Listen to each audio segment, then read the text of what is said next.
battlefield was silent at first light, yet the air still trembled with echoes of gunfire, cannon blast, and the whispered praise of men whose names history might never remember. Mud clung to boots and skin alike. Blood and rain had fused into a scent that burned the lungs.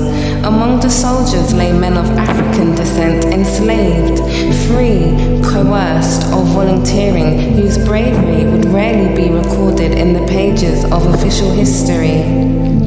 They fought, they bled, they survived, and yet the world often turned its back on them. I imagine a young man, Samuel, whose family had been torn apart by slavery, stepping onto this foreign soil with nothing but courage and the weight of ancestral memory. He held his musket tightly, but it was not only a weapon in his hands, it was a prayer, a talisman, a bridge to those who had walked before him. The ancestors whispered in the wind, offering guidance through fear, a rhythm to steady the pulse when death felt near. The regiments barely saw him as more than a body to fill a quota, yet Samuel moved with awareness, understanding that survival required more than brute force. Every maneuver, every retreat, every quiet act of defiance mattered.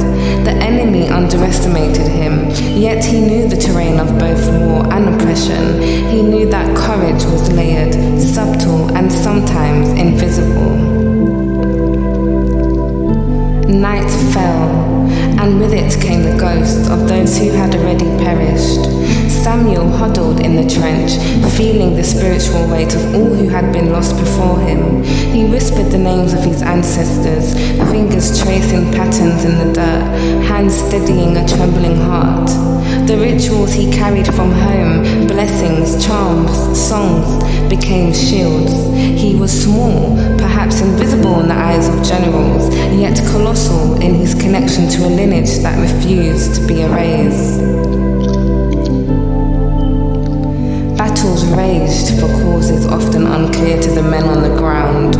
Freedom, empire, politics, words written in the halls of power, while Samuel and countless others bore the cost in sweat, blood, and life. And when the smoke cleared, recognition was rare. Medals were withheld, names omitted, stories untold. Yet, even in erasure, the truth persisted. These soldiers had fought with ingenuity, courage, and unbreakable spirit. In a quiet moment, Samuel gazed at the stars, the same ones his ancestors had observed from African villages and plantations alike.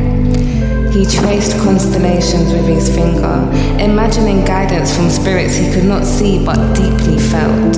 He realized that his courage was not his alone, it belonged to all those who had been denied a voice. Even in obscurity, he understood their collective strength coursed through him, an invisible army that no cannon could kill. When the war ended or paused, as such conflicts often did, Samuel returned, or rather survived, to a world that scarcely acknowledged him. He walked streets that ignored the sacrifices he and his brethren had made, but he carried with him stories, rituals, and wisdom that could not be erased. He taught them to the next generation in whispers, songs, and subtle gestures. History may have left their names unrecorded, but the lineage of courage lived on. And so, the forgotten soldiers linger not as ghosts of shame, but as specters of honor, their presence woven into the soil, the songs, and the memory of those who remember. In their invisibility, they became eternal, a quiet yet unyielding force shaping the present, reminding us that heroism often exists unseen, surviving only in the hearts brave enough to honor it.